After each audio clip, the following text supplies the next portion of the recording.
Hello everyone. I am going to go over 3 topics today regarding censorship and 3 main issues that have happened within the last 10 days. These are historical issues, so I want to point these out.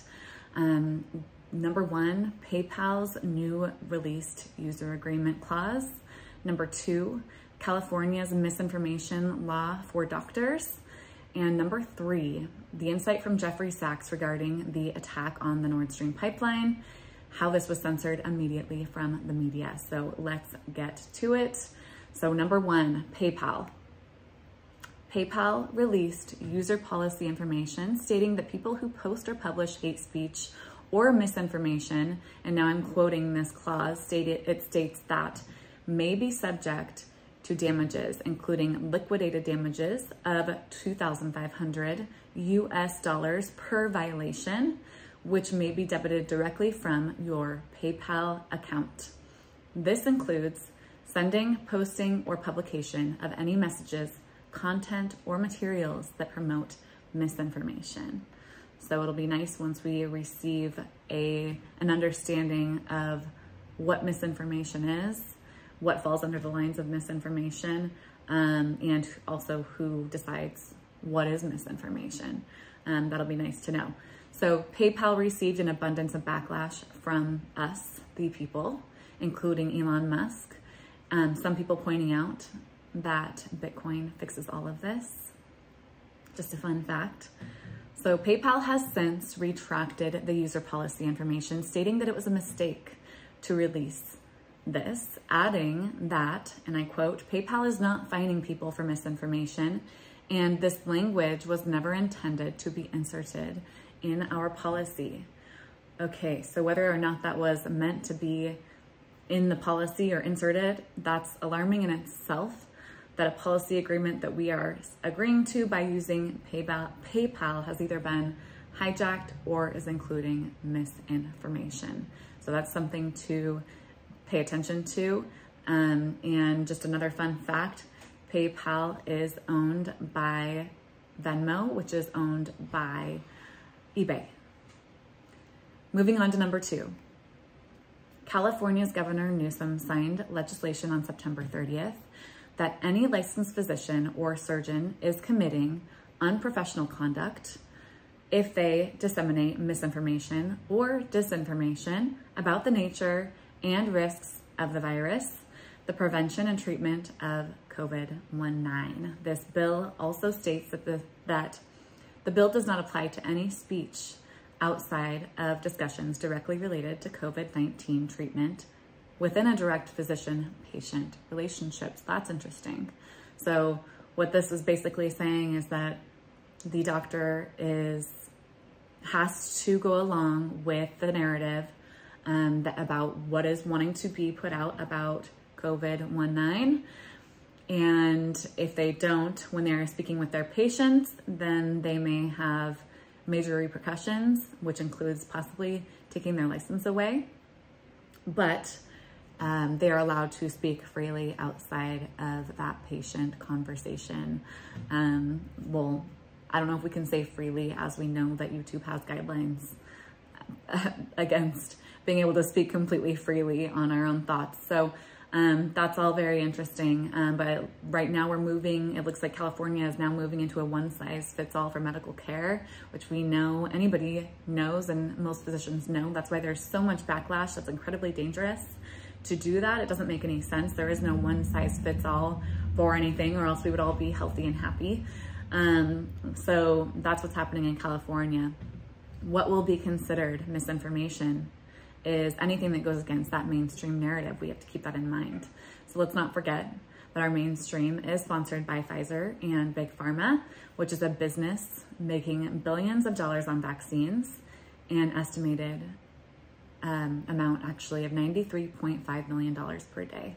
So let's just not forget that. Interesting enough, if we look at that changing narrative regarding masks, regarding COVID deaths, regarding transmission, we will also find that much of this has not been accurate, but it still remains on the internet and has yet to be censored. A lot of it has been retracted. A lot of it has been changed. That's what happens in science. Things evolve.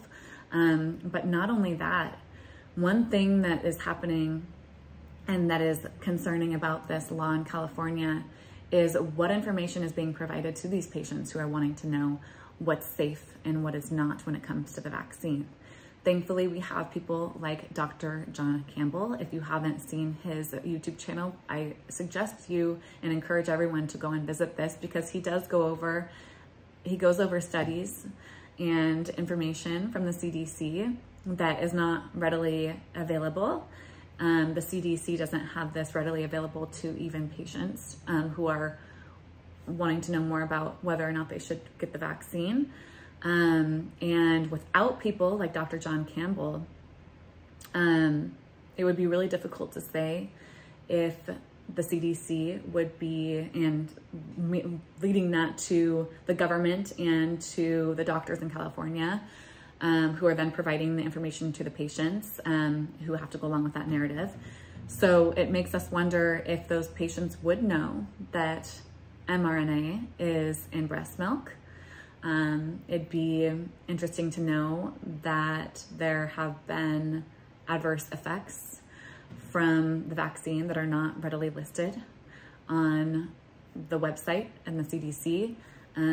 We still see that that is all considered safe and affected. Let's not forget that Rachel Maddow and Joe Biden himself pointed out back when the vaccines rolled out that there was no way to transmit if you had the vaccine, that they were stating this, that there was no way to transmit COVID-19 once you had received the vaccine. However, we have since found out that that is not true.